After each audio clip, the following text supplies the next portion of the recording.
بسم اللہ الرحمن الرحیم اللہ رب محمد صلی اللہ علیہ وسلم نحن عباد محمد صلی اللہ علیہ وسلم رب اشرح لی صدری ویسر لی امری واحلل عقدۃ من لسانی یفقهوا قولی رب زدنی علما اللهم فقهنا فی الدین اللهم انی اسألک علما نافعا وعملا متقبلا ورزقا طیبا اللهم انفعنا بما علمتنا وعلمنا ما ينفعنا وزدنا علما۔ جماعت رضائی مصطفیٰ سینٹرل لکھنؤ کلکتہ کی جانب سے آپ حضرات درس بہاری شریعت سماعت کر رہے ہیں۔ شرائط اقتداء کا بیان جاری ہے۔ کل اس سلسلے میں آپ نے مسائل فقہیہ سماعت کی، بقیہ مسائل کا ذکر آج ہوتا ہے۔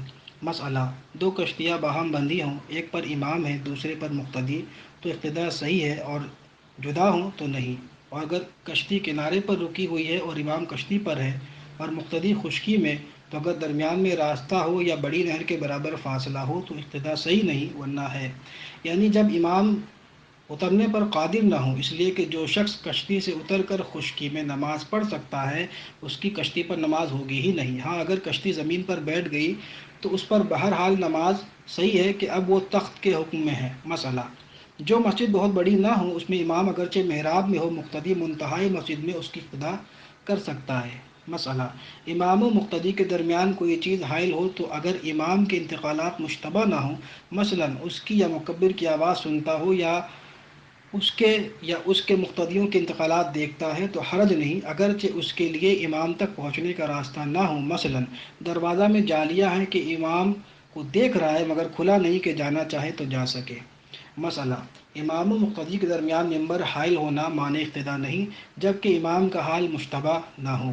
مسئلہ: جس مکان کی چھت مسجد سے متصل ہو کہ بیچ میں راستہ نہ ہو تو اس چھت پر سے اقتداء ہو سکتی ہے، اور اگر راستہ کا فاصلہ ہو تو نہیں۔ مسئلہ: مسجد کے متصل کوئی دالان ہے، اس میں مقتدی اقتداء کر سکتا ہے جبکہ امام کا حال مخفی نہ ہو۔ مسئلہ: مسجد سے باہر چبوترا ہے اور امام مسجد میں ہے، مقتدی اس چبوترے پر اقتداء کر سکتا ہے جبکہ صفیں متصل ہوں۔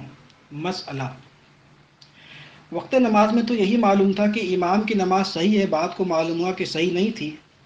مثلا مسح موزہ کی مدت گزر چکی تھی یا بھول کر بے وضو نماز پڑھائی تو مقتدی کی نماز بھی نہ ہوئی۔ مسئلہ: امام کی نماز خود اس کے گمان میں صحیح ہے اور مقتدیوں کے گمان میں صحیح نہ ہو تو جب بھی اقتداء صحیح نہ ہوئی۔ مثلا شافعی المذہب امام کے بدن سے خون نکل کر بہہ گیا جس سے حنفیہ کے نزدیک وضو ٹوٹتا ہے اور بغیر وضو کیے امامت کی، حنفی اس کی اقتداء نہیں کر سکتا، اور اگر کرے گا نماز باطل ہوگی۔ اور اگر امام کی نماز خود اس کے طور پر صحیح نہ ہو مگر مقتدی کے طور پر صحیح ہو تو اس کی اقتداء صحیح ہے جبکہ امام کو اپنی نماز کا فساد معلوم نہ ہو۔ مثلا شافعی امام نے عورت یا عضو تناسل چھونے کے بعد بغیر وضو کیے بھول کر امامت کی، حنفی اس کی اقتداء کر سکتا ہے اگرچہ اس کو معلوم ہو کہ اس سے ایسا واقع ہوا تھا اور اس نے وضو نہ کیا۔ مسئلہ: شافعی یا دوسرے مقلد کی اقتداء اس وقت کر سکتے ہیں جب وہ مسائل طہارت و نماز میں ہمارے فرائض مذہب کی رعایت کرتا ہو یا معلوم ہو کہ اس نماز میں رعایت کی ہے، یعنی اس کی طہارت ایسی نہ ہو کہ حنفیہ کے طور پر غیر طاہر کہا جائے، نہ نماز اس قسم کی ہو کہ ہم اسے فاسد کہیں، پھر بھی حنفی کو حنفی کی اقتداء افضل ہے۔ اور اگر معلوم نہ ہو کہ ہمارے مذہب کی رعایت کرتا ہے، نہ یہ کہ اس نماز میں رعایت کی تو جائز ہے مگر مکروہ، اور اگر معلوم ہو کہ اس نماز میں رعایت نہیں کی ہے تو باطل محض ہے۔ مسئلہ: عورت کا مرد کے برابر کھڑا ہونا اس وقت مرد کے لیے مانع اقتداء ہے جبکہ کوئی چیز ایک ہاتھ اونچی حائل نہ ہو، نہ مرد کے قد برابر بلندی پر عورت کھڑی ہو۔ مسئلہ: ایک عورت مرد کے برابر کھڑی ہو تو 3 مردوں کی نماز جاتی رہے گی، 2 داہنے بائیں اور ایک پیچھے والے کی، اور 2 عورتیں ہوں تو 4 مرد کی نماز فاسد ہو جائے گی، 2 داہنے بائیں 2 پیچھے اور 3 عورتیں ہوں تو 2 داہنے بائیں اور پیچھے کی ہر صف سے 3 شخص کی، اور اگر عورتوں کی پوری صف ہو تو پیچھے جتنی صفیں ہیں ان سب کی نماز نہ ہوگی۔ مسئلہ: مسجد میں بالا خانہ ہے، اس پر عورتوں نے امام مسجد کی اقتداء کی اور بالا خانے کے نیچے مردوں نے اس کی اقتداء کی، اگرچہ مرد عورتوں سے پیچھے ہوں نماز فاسد نہ ہوگی، اور عورتوں کی صف نیچے ہو اور مرد بالا خانہ پر، تو ان میں جتنے مرد عورتوں کی صف سے پیچھے ہوں گے ان کی نماز فاسد ہو جائے گی۔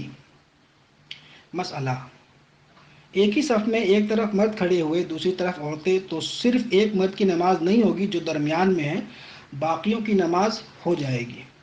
مسئلہ اس وجہ سے کہ مقتدی کے پاؤں امام سے بڑے ہیں، اس کی انگلیاں اس کی انگلیوں سے آگے ہیں، مگر ایڑیاں برابر ہوں تو نماز ہو جائے گی۔ بیان مکمل ہوا۔ انشاءاللہ تبارک و تعالیٰ کل امامت کا زیادہ حقدار کون، اس تعلق سے فقہی مسائل کا ذکر ہوگا۔ اللہ تبارک و تعالیٰ بہار شریعت کے ان مسائل کو سن کر یاد رکھنے اور ان پر عمل کرنے کی ہم سب کو توفیق رفیق عطا فرمائے۔ السلام علیکم ورحمۃ اللہ وبرکاتہ۔